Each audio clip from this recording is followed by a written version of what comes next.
இன்றைக்கான mini vlog பார்க்கலாமா? சாயங்காலம் நீங்கள்லாம் என்ன பண்ணுவீங்க? எனக்கு ஒரு கிளாஸ் டீ இருந்தால் போதும். அப்போ தான் அந்த நேரத்தையே தாண்ட முடியும். வாரத்தில் பாதி நாள் டீ, பிஸ்கெட்டு, ரஸ்க்குன்னு ஓட்டிடுவேன். மீதி நாள் தான் வந்து பசங்க நிற்பானுங்க, ஏதாச்சும் செஞ்சு தாமி அப்படின்னு.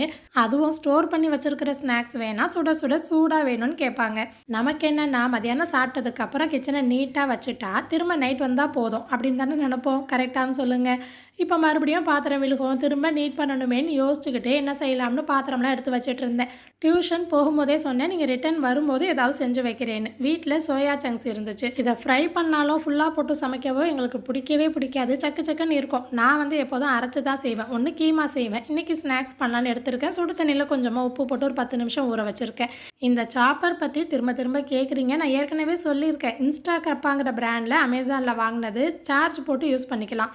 2 ரீசனுக்காக இந்த சாப்பர் நீங்கள் தாராளமாக வாங்கலாம். ஒன்று கரண்ட் இல்லாதப்பையும் யூஸ் பண்ணலாம். இன்னொன்று குட்டியாக காம்பேக்டாக இருக்கா, ஒரு வெங்காயம், ஒரு தக்காளி, இந்த மாதிரி கொஞ்சமான திங்ஸ் போட்டு கூட சாப் பண்ணிக்கலாம். வாஷ் பண்ணவும் ஈஸியாக இருக்கும். ஒரு தடவை சார்ஜ் போட்டால் ரொம்ப நாள் யூஸ் ஆகும். இது எப்போ போட்டேனே தெரியல, கரெக்டாக இன்றைக்கின்னு பார்த்து நின்றுச்சு. கொஞ்சம் நேரம் சார்ஜை போட்டுட்டு மறுபடியும் யூஸ் பண்ணேன். 2 வெங்காயம், ஒரு கேரட், கொஞ்சம் கருவேப்பிலை, ஏன்னா இப்படிலாம் சேர்த்தா தான் உண்டு கருவேப்பிலை. அது கூட மல்லி இலை சேர்த்துருக்கேன். நீங்கள் வேணும்னா பச்சை மிளகாய் சேர்த்துக்கலாம். ஒரு கடாயில் கொஞ்சமாக எண்ணெய் சேர்த்தா போதும், அதிகமாக வேணாம். ஜீரகம் போட்டு தாளிச்சிட்டு சாப் பண்ணி வச்சுருந்ததை சேர்த்துட்டு 1/2 டீஸ்பூன் இஞ்சி பூண்டு பேஸ்ட்டு சேர்த்து 2 நிமிஷம் வதக்கிடலாம்.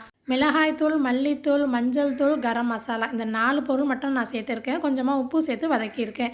ஊற வச்சுருந்த சோயா சங்க்ஸை ஒரு தடவை தண்ணி மாற்றிட்டு நல்லா பிழிஞ்சிட்டு மிக்ஸி ஜாரில் சேர்த்து பல்ஸில் விட்டு அரைச்சா இந்த மாதிரி கொரப்பாக இருக்கும். அடுத்து வதக்கி வச்சுருந்த வெங்காயத்தோடு சேர்த்து நல்லா மிக்ஸ் பண்ணிடலாம். வேறு என்ன காய்கறி வேணுமோ நீங்கள் தாராளமாக சேர்த்துக்கலாம். ஆனால் நிறையா வந்துடும்மா, நான் வேறு எதுவும் சேர்க்கல. என்ன சேர்த்தாலும் சரி, பைண்டிங்காக ஒரு கிழங்கு சேர்க்கணும்.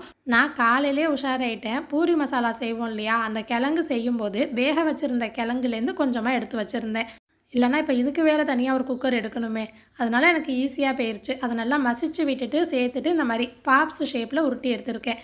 ஒன்றும் இல்லை, ரவுண்டாக போட்டால் பால், தட்டி போட்டால் கட்லெட்டு, இப்படி போட்டால் பாப்ஸ். சோயா சங்க்ஸ்லாம் சேர்த்ததுனால நானாக ப்ரோட்டீன் பாப்ஸ்ன்னு பேர் வச்சுக்கிட்டேன். நீங்கள் வேணும்னா பன்னீர் கூட உதிர்த்து விட்டு சேர்த்துக்கலாம், இன்னுமே ப்ரோட்டீன் கிடைக்கும். ஒரு பக்கம் ஆட்டா மாவில் தண்ணி, உப்பு சேர்த்து மிக்ஸ் பண்ணிவிட்டு இன்னொரு பக்கம் பிரெட் கிரம்ஸ் எடுத்திருக்கேன். பிரெட் கிரம்ஸ்க்கு பதிலாக ரஸ்க் இருந்தால் கூட மிக்ஸி ஜாரில் போட்டு தூள் பண்ணி எடுத்துக்கலாம். இது நம்ம சப்ஸ்கிரைபர்ஸ் சொன்னது தான். ஃபஸ்ட்டு ஆட்டா மாவு மிக்ஸ்சரில் டிப் பண்ணிவிட்டு பிரெட் கிரம்ஸில் கோட் பண்ணிவிட்டு 1/2 மணி நேரம் ஃப்ரீசரில் வச்சுருந்தேன். அதுக்கப்புறம் ஸ்டவ் ஹை ஃப்ளேமில் இருக்கணும், எண்ணெய் நல்லா சூடாக இருக்கணும். போட்டு 10 செகண்ட் கழித்து கரண்டி போட்டு பரட்டி எடுத்தால் ப்ரோட்டீன் பாப்ஸ் ரெடி. உங்களுக்கு வேணும்னா நீங்கள் ஷாலோ ஃப்ரை கூட பண்ணிக்கலாம். நைட்டு ஒரு ஜீவன் வருமே, அவங்களுக்காக 2 எடுத்து வச்சுருந்தேன். ஃபஸ்ட் டைமாக சோயா சங்க்ஸில் இப்படி ட்ரை பண்ணேன். டேஸ்ட்டு செம்ம சூப்பராக இருந்துச்சு. நீங்களும் ட்ரை பண்ணி பாருங்கள். இதே மாதிரி இன்னொரு ஷார்ட்ஸில் நம்ம பார்க்கலாமா?